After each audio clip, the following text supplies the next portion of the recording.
Hey everyone out there, YouTubers and whatnot.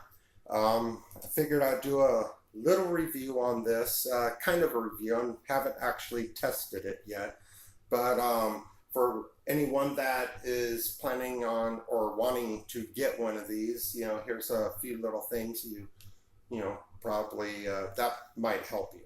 Yeah. So this here is a telescopic automatic fishing rod. Right, so basically, it sets the hook automatically when you get a bite.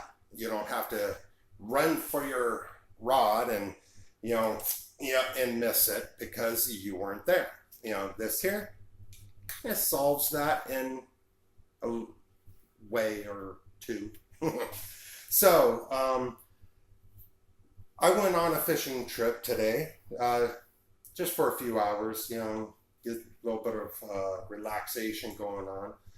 And when I got back, this was waiting for me. I was like, yes, all right, time to take a look at it. Now, I seen a couple other reviews on it, and one guy, he was out there and he had one or two of these set up, and that thing was, he got a bite. Oh yeah, but it wasn't springing up. I mean, this thing was, and it wasn't springing up. So I was like, well, that don't seem good.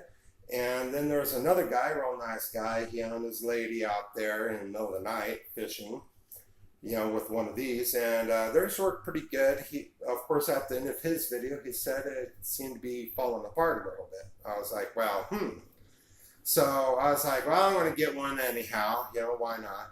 Of course, mine cost a little bit more than his because I got mine on Amazon. He got his on Wish. And so far, when I opened it up, I noticed that the release here was real tight. All the joints, this one here, the one on the bottom here, all of them across here where they pivot, they were really tight. So I was like, well, nothing that a little WD-40 can't fix. Of course, it did. It fixed it. A little bit of WD-40, and it was good to go. Of course, I was testing out the trigger, the sensitivity of it, and I was like, well, it's going to need a pretty big bite, to get this here to pull and release. So the spring was a little bit tight. So as you see here, I didn't do a very good job because I wasn't trying to do a good job. I was like, So I stretched it out a little bit, causing this here to be much more sensitive. And I was thinking to myself, well, maybe that guy that was out there fishing, and his rod was, and it wasn't springing back up.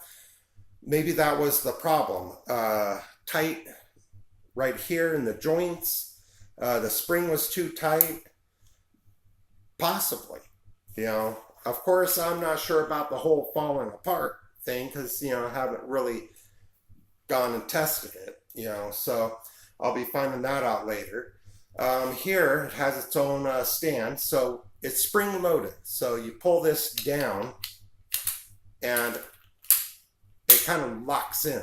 So you just stick that right into the ground. And here, this is another thing, because I wasn't sure about this until I realized this here is telescopic. Your bend point is right there. You have to pull this out all the way, well, pretty much all the way out in order for you to pull this up and release and bend it down to click it into place. All right. So there's other YouTube videos. I'm not exactly sure how to line it quite yet, but it's very easy. I seen how it was done, and well, I didn't pay too much attention to that part as much as how does it work springing back up? How do you lock it? Blah, blah, blah. How well does it work? And so this here, I got it, sensitive enough to where just like that. So anyhow, how well is it going to hold up? I'm not sure. How sensitive is it? Depends on you. If you want it real sensitive, Oil these joints. A little bit of WD-40 does wonders on stuff like this. All the little pivots, you know, where they have where it bends and moves, oil them all. Trust me, you know, make a hell of a difference. And the spring, stretch it out a little bit, not too much.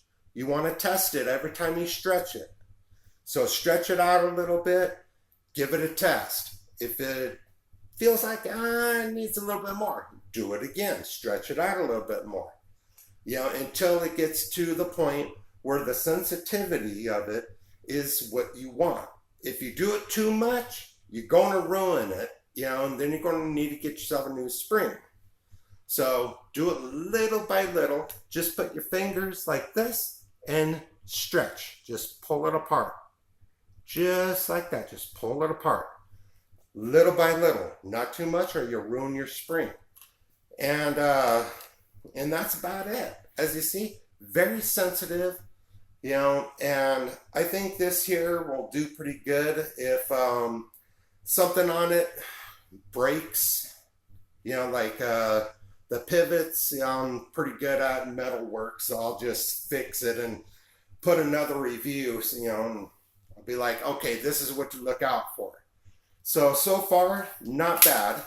Just slide that back in, take this, pull it out, bend it down, and there you go. Of course, it's flimsy, yeah, but it does have a little case, which I didn't bother to show, but it does have a little case where you slide this in. So this piece here, you don't have to worry about it. Or you can just get like a little rubber band that goes over and holds it in place if you don't want to use your case. I prefer using the case, but I still want a little rubber band going over this so it ain't flopping all over the place. So anyhow, that's my little review on it and things that you can do to make it a little better. You know, it may not work as well for everyone, but so far it's working pretty good for me. So I just wanted to give this little review on what I thought, you know, and what I did to make it work the way I think it should have worked in the first place. So there you go, and happy fishing.